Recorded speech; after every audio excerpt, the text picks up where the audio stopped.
The first sound wasn't boots, or rifles, or even the wind off the desert. It was laughter, sharp, dismissive, carrying across the sun-bleached lot of Ravenwood Training Complex.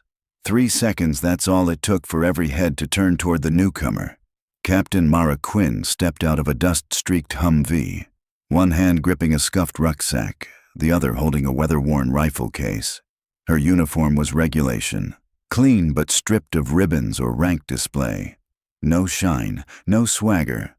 She looked more like an admin officer who'd wandered too far from headquarters than someone meant to train alongside Rangers, SEALs, and combat-tested Marines. Another paper pusher. Someone muttered, "Probably here to fill a quota." Another added, not even bothering to lower his voice. The next 30 seconds burned hotter than the Nevada sun. Rows of special operators lounged against their gear, Oakleys flashing, arms folded. This was Ravenwood, where egos clashed like steel and the unprepared got crushed. Nobody expected greatness to step out of that Humvee, least of all from her, Master Sergeant Daniel Hale, the senior instructor. Strode forward. His face was carved granite, his voice the snap of a rifle bolt. "Captain Quinn, is it you're late?" Mara checked her watch. It read exactly 600. "On time, Sergeant." Hale's lip curled. "Here, on time is late. Early is on time, and you don't look ready for either." He circled her like a predator testing a fence. "You see these men decorated? 2, 3 tours minimum, Bronze Stars, combat action badges, Navy crosses, and then we get..."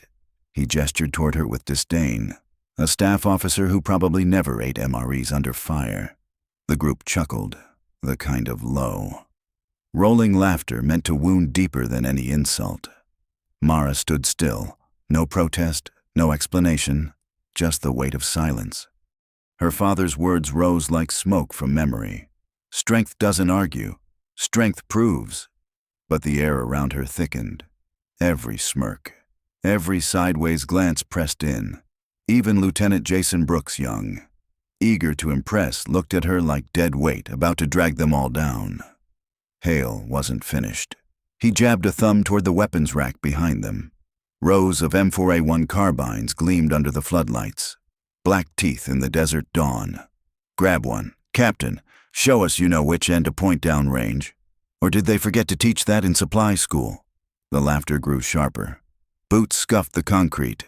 Someone whispered tourist. Mara's grip tightened on the rifle case she carried. She could have snapped back, listed her years in Afghanistan, the blood she'd spilled, the men she'd carried. She could have flung her record in his face like a gauntlet. Instead, she did nothing, only a long inhale. Steady, deliberate. That calm unnerved more than any outburst could have. The kind of calm that didn't belong to a quota fill or an office captain. It belonged to someone who had already survived worse storms than this. For 3 seconds, the desert went silent again.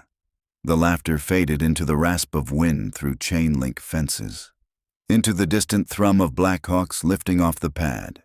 And though nobody there realized it yet, that silence was the first crack in their certainty, because Mara Quinn hadn't come to Ravenwood to prove she belonged. She'd come to remind them what belonging truly cost. Hale sneered one last time, shoving an M4A1 into her hands. "Fine, let's see what you've got. Captain, unless, of course, you're afraid of scratching your boots." Every eye fixed on her. The smirks waited for her stumble. The rifles waited for her failure. Mara adjusted the weapon, eyes steady, posture unshaken. She wasn't here to win their laughter. She was here to bury it. You're watching stories unseen.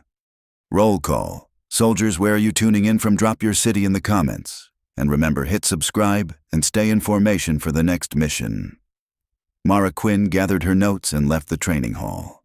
Her face calm, almost detached. But inside, a storm clawed at her ribs, mocked, dismissed, written off in front of everyone, yet none of them had the faintest idea who she really was. What nobody at Ravenwood Training Complex knew was that Mara's military record was only a fragment of the truth. The rest had been sealed, redacted, locked behind classified files stamped in red. 3 years earlier, she'd worn the same rank insignia, but her reality was far from paperwork. She'd been a combat medic with the 58th Airborne Medical Division, attached to special operations teams in Operation Iron Dagger, one of the fiercest covert campaigns of the war. Her baptism was fire, not ceremony. On her first mission, she hit the ground in Courage Valley, Afghanistan, a stretch of rock and dust that swallowed units whole. The exfiltration went bad in seconds. Operators pinned in a canyon, bodies bleeding out. Air support delayed, under a curtain of tracer fire. Mara went to work.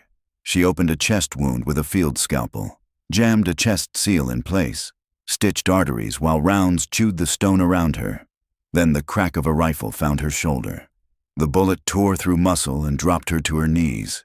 She bit down on gauze, kept her hands steady, and finished sewing another man's lung before a fellow medic dug the slug out of her flesh. Purple Heart number 1. She never talked about that day. Not the smell of blood mingled with cordite, not the screaming rotor that never came, and not the way she promised herself, if one of us breathes, we all breathe. 2 months later, she was back in the air. The mission had expanded. Multiple special forces teams pushing deeper into hostile lines to pull high-value intelligence. Mara rode shotgun on a UH-60 Blackhawk stacked with wounded when the cockpit exploded in sparks. "We're hit, tails gone," the pilot roared. The Blackhawk spun like a dying bird before slamming into the valley floor, when the world stopped shattering.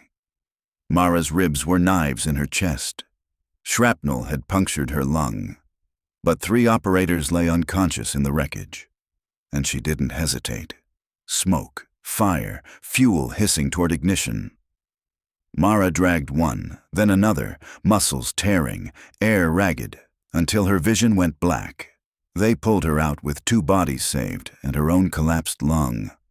Purple Heart number 2. The doctors begged her to take leave. 8 weeks of recovery, minimum. She signed reassignment to active duty instead. "Are you sure?" Captain Quinn, her commander, asked quietly. "Nobody would think less of you for stepping back." She'd answered the only way she could. "There are soldiers bleeding out there. Sir, that's where I belong." Her 3rd wound came in an ambush outside Lashkar Gah, an RPG that shattered her cover. The 4th when a mortar dropped into her forward aid station, showering the operating table in shrapnel as she kept a ranger alive. The last nearly killed her, running through open ground under sniper fire. She reached a downed Marine and shielded his body with her own until extraction. When they pulled her out, she had saved 44 lives, 38 confirmed, 6 probable. What she carried home was a chest full of scars, a body mapped with pain, and nightmares she taught herself to choke into silence. The medals, 4 Purple Hearts. 1 silver star stayed wrapped in cloth inside a small wooden box. She kept them with photographs of her unit. Many of those faces now crossed by the black tape of memorial. It hadn't been her choice to come to Ravenwood. General Victor Stroud himself had ordered it. "You've given enough blood. Captain Quinn, now we need your mind." Her transfer file was bare scrubbed like every classified veteran's. So when Master Sergeant Hale sneered at her in front of the class, how could he know to him? She was just another officer with clean boots and a soft face. And yet he would learn. They all would, that night. In the silence of her temporary quarters at Ravenwood, Mara Quinn laid her uniform across the bed with a precision that was almost ritual. Beside it, she placed the small wooden box she hadn't opened in years.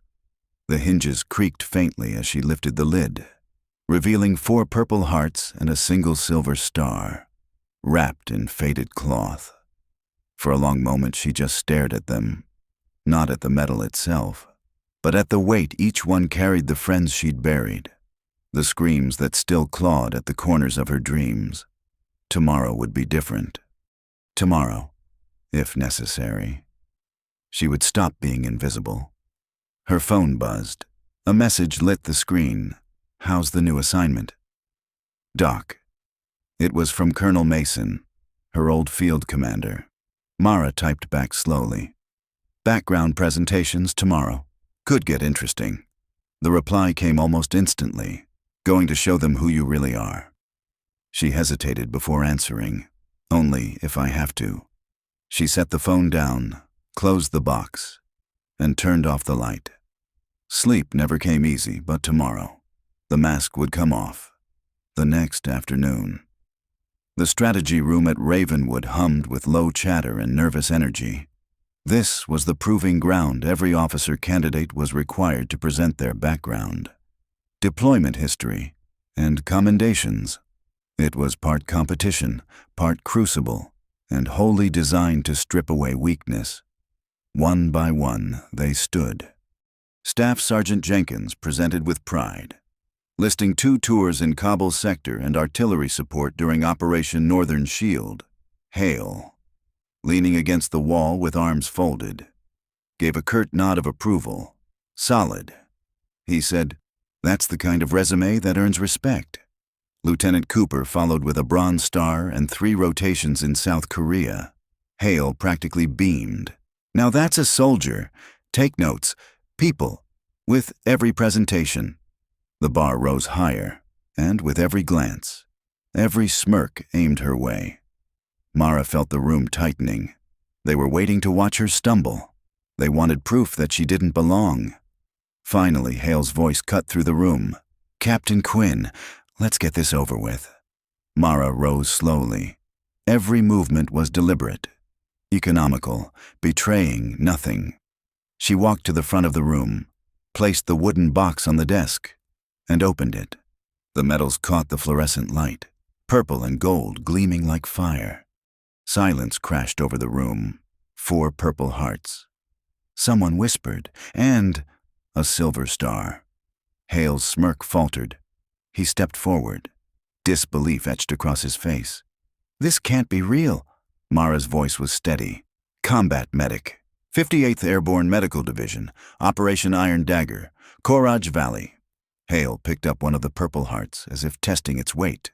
His hands, so sure a moment ago, trembled faintly. The authenticity was undeniable. "How many lives?" he asked, his voice stripped of its usual bite. 44, Mara replied. 38 confirmed. 6 probable. The words detonated in the room. Even the fluorescent hum seemed to fade. From the back row, Lieutenant Cooper's eyes widened. "Doc Quinn," he breathed. "The medic from the 12th Rangers. My brother told me about you. Said you performed surgery under fire after you'd been hit yourself. Said it was the most incredible thing he'd ever seen." For the first time, Mara's expression shifted, the faintest flicker of recognition passing across her eyes. She gave a small nod, then looked back to Hale. "Why isn't this in your file?" Hale demanded. But the aggression was gone, replaced with genuine confusion. "Most of my service record is classified." Mara said evenly, "You didn't have clearance."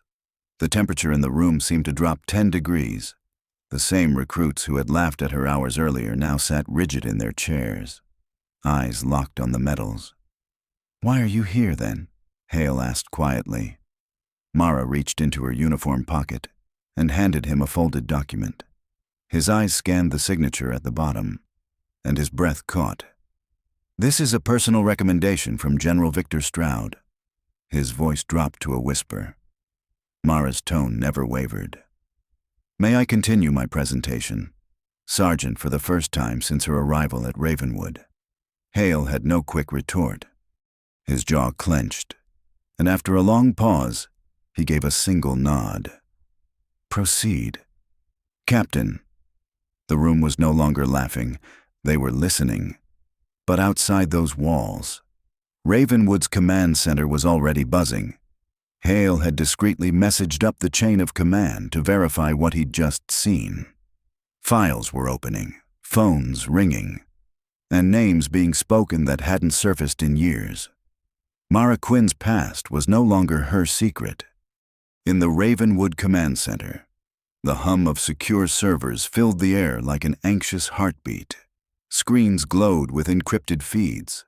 lines of data scrolling in classified channels. Colonel Barrett, commanding officer of the training complex, frowned as he read the urgent message from Sergeant Hale. "Sir, I have a candidate claiming 4 Purple Hearts and a Silver Star from Operation Iron Dagger, requesting immediate verification," Barrett muttered under his breath. 4 and a Silver Star. His fingers flew across the keyboard as he entered Mara Quinn's service number into the secure military archive. For a moment, the system resisted. Then one by one, locked files began to unfold. Barrett's face drained of color. He leaned back in his chair, whispering, "Good Lord," while the command center processed her past. In the strategy classroom, Mara's voice carried steady and unshaken. "The extraction point was compromised," she said, her tone clinical, detached, as though describing the weather rather than life-or-death chaos.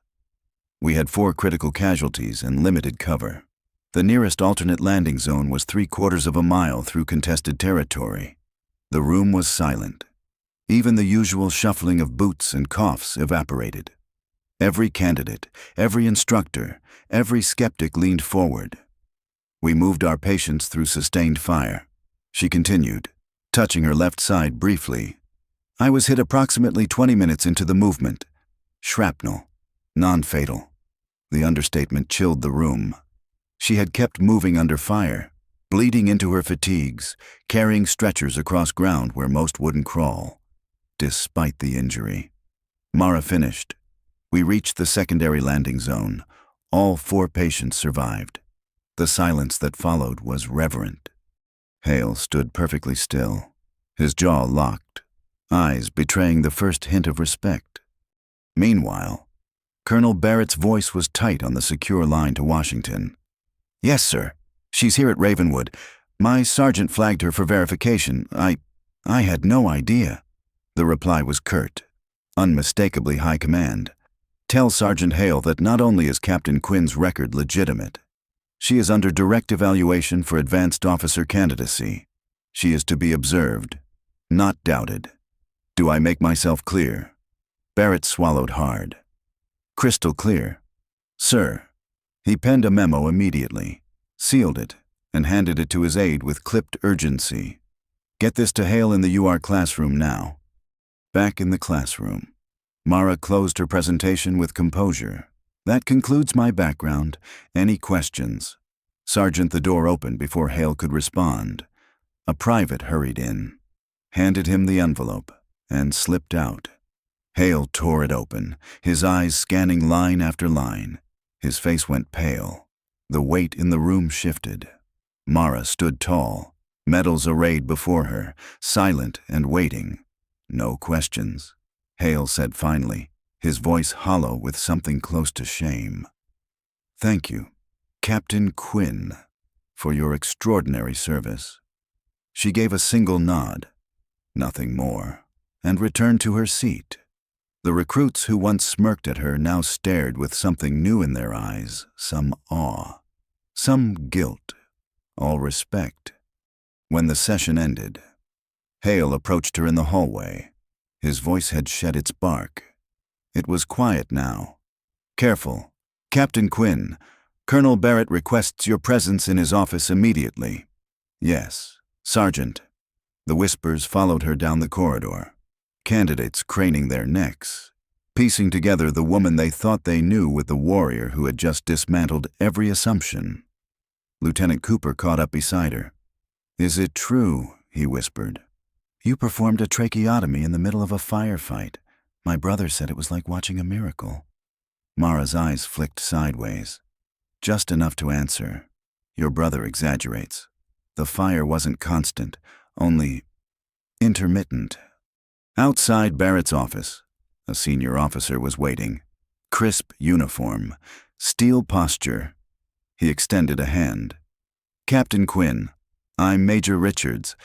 We've been expecting you." Mara studied him. "This is about my presentation." "Partly," Richards said, "but mostly about your future assignment." For the first time, a flicker of surprise touched her eyes. "Don't look so shocked." Captain, did you really think they sent you here just to take notes in Hale's lectures? Colonel Barrett's office was austere but dignified. The walls hung with plaques, unit flags, and framed commendations. He rose as she entered. "Captain Quinn," he said, extending his hand. "It's an honor." "Thank you, sir," Mara replied. Seating herself at his gesture, Barrett regarded her for a long moment before speaking. "I just had a very interesting conversation with General Stroud's office. Are you aware you're being considered for the Officer Candidate Fast Track program?" Mara blinked. "No, sir. This is the first I've heard." "That tracks. According to Stroud, your assignment here was designed as an evaluation. What happened in Hale's classroom may have been unfortunate, but it accelerated the process." He slid a folder across the desk. "Your record speaks louder than any recommendation. Starting tomorrow, you will no longer participate as a standard candidate. You'll serve as a special advisor. Your field experience is too valuable to be wasted." Mara's posture didn't shift, but her silence carried the weight of a woman measuring the cost of old scars against new expectations. That evening in the barracks, whispers turned into stories. Candidates gathered in clusters.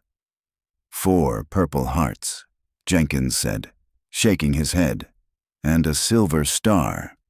"Do you know how rare that is? There are generals who never saw that much combat." Cooper nodded slowly. "My brother said she was some kind of guardian angel. I thought it was just a legend." By the time Mara returned, the atmosphere had shifted entirely. The smirks and laughter were gone. In their place were quiet nods, straightened postures, silence that wasn't mocking but reverent, across the base. Hale sat in his office, reading the unredacted file Barrett had authorized. Each page turned heavier than the last, for the first time in years.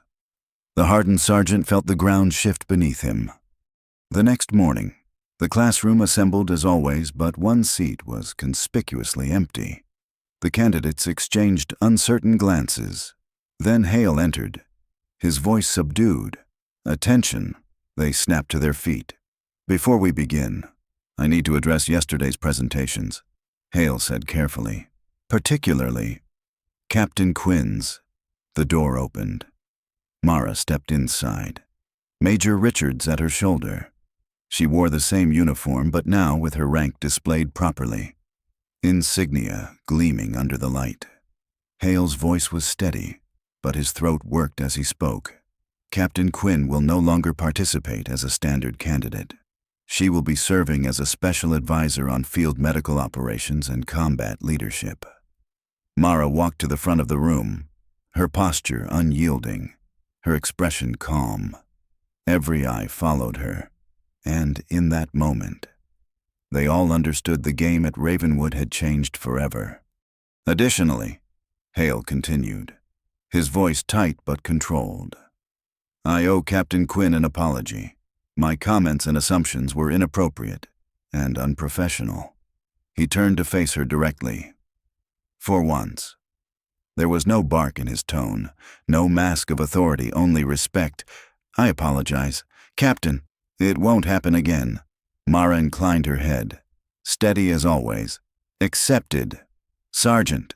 Major Richards stepped forward. His presence filled the room with an authority even Hale couldn't challenge. "Captain Quinn's experiences in Operation Iron Dagger provide insights into battlefield realities none of you will find in any manual. You would do well to listen carefully." For the rest of that week, the dynamics in the classroom transformed. Where Mara once sat in silence, now she was the voice every recruit leaned toward. Her calm descriptions of catastrophic wounds treated under fire left even combat veterans speechless. When she spoke about medevacs and field improvisation, the room was silent, not out of doubt this time, but out of reverence. By Friday, Hale himself deferred to her judgment during a scenario drill. The same man who had once ridiculed her now said, "Without hesitation, Captain Quinn, your call?" The recruit scribbled notes furiously, eyes following her every word. Lieutenant Cooper approached her after class, nervous but sincere.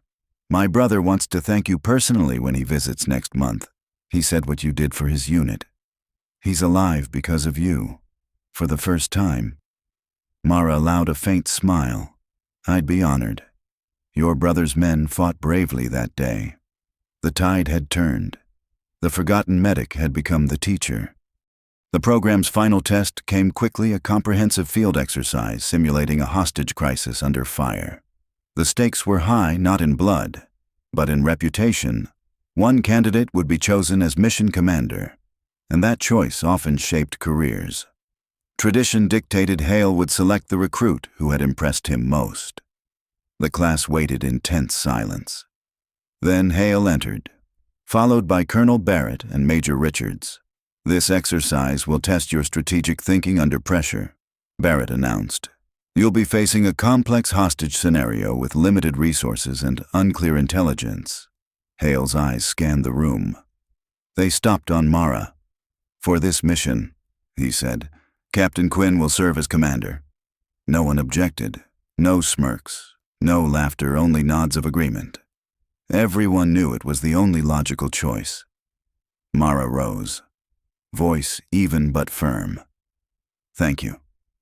Sergeant, I accept. For the next hour, she guided the team through planning with a clarity no textbook could match. The primary extraction route leaves the medical team exposed here and here, she explained, pointing at the map, based on terrain. We establish a secondary covered route through these coordinates. Communications relay at this ridge. Fire support positioned here. Every squad has overlapping coverage. Her plan was airtight because it came from scars, not theory. The next day, the field erupted into chaos as the exercise began. Simulated gunfire cracked. Smoke grenades blanketed the approach. Mara's voice over comms was steady as a metronome. Second squad, pivot left flank. Medical team stand by for incoming casualties. Halfway through, evaluators introduced an unplanned complication, simulated artillery pounding the extraction point. For most leaders, it would have been enough to collapse the mission. Mara didn't flinch. Redirect second squad to tertiary extraction, she ordered without hesitation. Medic detail prepare for 2 criticals. Possible spine injuries, adjust perimeter accordingly. Her calm under pressure steadied the entire team. The mission succeeded flawlessly. Even the evaluators, hardened veterans, admitted afterward they had rarely seen a training scenario executed with such precision. During the debrief, Hale's words carried no resentment, only admiration. Outstanding performance. Captain, your field experience translated into command decisions that saved this mission. That evening, the course officially ended. The recruits assembled one last time as Colonel Barrett addressed them. You've all grown during this program, he said. Some of you came here with preconceptions that have been shattered. Others discovered strengths you didn't know you had. His gaze lingered on Mara, and some reminded us of a truth we should never forget: never judge a soldier by appearance, but by their actions and their heart. Later, in private, Hale found her one last time. His words came slower than usual, almost heavy. In 20 years of service, I've made many judgments, some right, some wrong. My judgment about you was the worst mistake of my career, and I'll carry that lesson forward. Mara studied him, then extended her hand. We all have lessons to learn, Sergeant, even those of us with scars. When the recruits dispersed, Mara received new orders report to Officer Candidate School. General Stroud himself had signed the recommendation. That night, she packed her medals back into their cloth wrappings. Her phone buzzed with a message from Colonel Brooks. Her old commander. Heard about Ravenwood. You're headed for OCS. Proud of you. Doc. Mara stared at the screen for a long moment, then typed back, just doing my job. Sir, like always. In the end, it wasn't the medals that defined Captain Mara Quinn. It was the quiet strength behind them, the strength to endure ridicule without bitterness, to rise without boasting, to prove worth through action alone. The medic who once bled silently in the dust was now a leader. The dismissed recruit had become the commander, and Ravenwood Training Complex would never be the same. Warriors are not always the loudest in the room. Sometimes the strongest are the ones who carry their scars quietly, waiting until the moment comes to lead. Never mistake silence for weakness, and never measure a soldier by what you see, only by what they've endured and who they choose to become.